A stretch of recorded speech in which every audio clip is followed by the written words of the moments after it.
Тази услуга ще те спаси от много главоболия.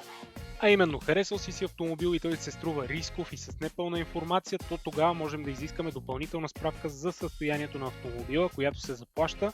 Единственото условие е да има поне 48 часа до самия търг. А какво включва тя? Допълнителни снимки, които са различни от тези в търга, 4 видеа, видео на двигателя, видео на това как автомобила се предвижва напред и назад, видео отвътре и отвън, за да придобием обща представа за цялостното състояние на автомобила. Също така имаме описание на състоянието, плюс описание на щетите и допълнителни снимки, ако има такива, разбира се.